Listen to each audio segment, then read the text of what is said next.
एक शहर में एक आदमी रहता था। वो बहुत ही लालची था। उसने सुन रखा था कि अगर संतों और साधुओं की सेवा करें तो बहुत ज़्यादा धन प्राप्त होता है। ये सोचकर उसने साधु संतों की सेवा की प्रारंभ कर दी।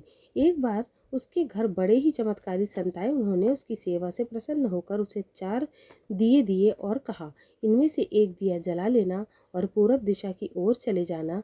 जहाँ ये दिया बुझ जाए वहाँ की ज़मीन को खोद लेना, वहाँ तुम्हें काफ़ी धन मिल जाएगा। अगर फिर तुम्हें धन की आवश्यकता पड़े तो दूसरा दिया जला लेना और पश्चिम दिशा की ओर चले जाना। जहाँ ये दिया बुझ जाए वहाँ की ज़मीन खोद लेना, तुम्हें मन चाही माया मिलेगी। फिर भी संतुष्टि ना हो तो तीसरा दिया जला लेना और दक्षिण दिशा की ओर चले जाना। उसी प्रकार दिया बुझने पर जब तुम्हें वहाँ की ज़मीन खोदोगे तो तुम्हें भी बेअंत धन मिलेगा। अब तुम्हारे पास केवल एक दिया बच जाएगा और एक ही दिशा रह जाएगी। तुमने ये दिया ना ही जलाना है और ना ही इसे उत्तर दिशा की ओर ले जाना है। ये कहकर संत चले गए। लालची आदमी उस वक्त पहला दिया जलाकर पूरब दिशा की ओर चल दिया।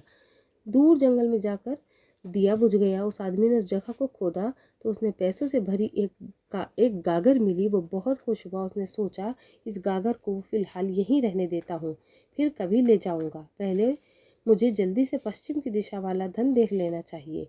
ये सोचकर उसने दूसरे दिन दूसरा दिया जलाया और पश्चिम दिशा की ओर चल पड़ा।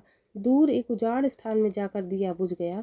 वहाँ उस आदमी ने ज़मीन खोदी तो उसे सोने की मोहरों से भरा एक घड़ा मिला। उसने घड़े को भी यही सोचकर वहीं रहने दिया कि पहले दक्षिण दिशा में जाकर देख लेना चाहिए।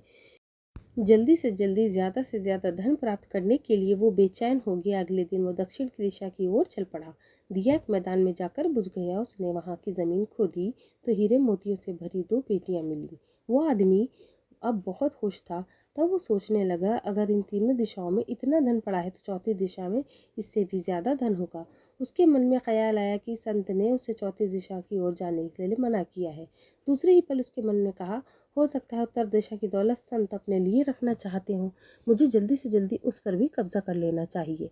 ज़्यादा से ज़्यादा धन प्राप्त करने की लालच में उसे संतों के वचनों को दोबारा सोचने ही नहीं दिया। अगले दिन उसने चौथा दिया जलाया और जल्दी जल्दी उत्तर दिशा की ओर चल पड़ा।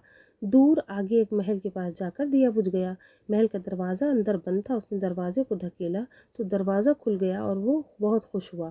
उसने मन ही मन सोचा, ये एक महल उसके लिए है। अब वो तीनों दिशाओं की दौलत को भी यहीं लेकर आ रखेगा और ऐश करेगा। वो आदमी महल के एक एक कमरे में गया। कोई कमरा हीरे मोतियों से भरा हुआ था तो किसी कमरे में सोने से कीमती आभूषण भरे पड़े थे। इसी प्रकार अन्य कमरे भी बेअंत धन से भरे हुए हैं। वो आदमी चकाचौंध होता जाता और अपने भाग्य को शाबाशी देता। वो ज़रा और आगे बढ़ता तो उसे एक कमरे में चक्की चलने की आवाज़ सुनाई दी। वो उस कमरे में दाखिल हुआ। उसने देखा एक बूढ़ा आदमी चक्की चला रहा है। लालची आदमी ने बूढ़े से कहा कि तू यहाँ कैसे पहुँचा? बूढ़े ने कहा, ऐसा कर, ये ज़रा चक्की चला, मैं सांस लेता हूँ, फिर तुझे बताता हूँ। लालची आदमी ने चक्की चलाना प्रारंभ कर दी। बूढ़ा चक्की से हट जाने पर ऊंची ऊंची हंसने लगा। लालची आदमी उसकी ओर हैरानी से देखने लगा। वो चक्की बंद ही करने वाला था कि बूढ़े ने खबरदार करते हुए कहा, ना ना, चक्की चलाना बंद ना करना। फिर बूढ़े ने कहा, ये महल अब तेरा है, परंतु ये उतनी देर तक खड़ा रहेगा जितनी देर तक तू चक्की चलाता रहेगा।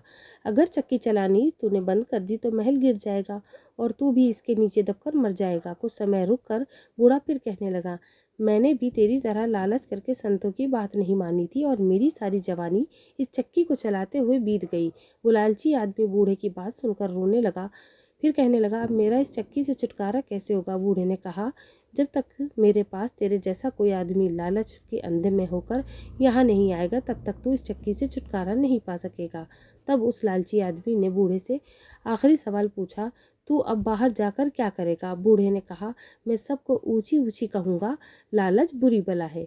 तो कहानी अच्छी लगी हो तो मेरे चैनल को सब्सक्राइब करना ना भूलें।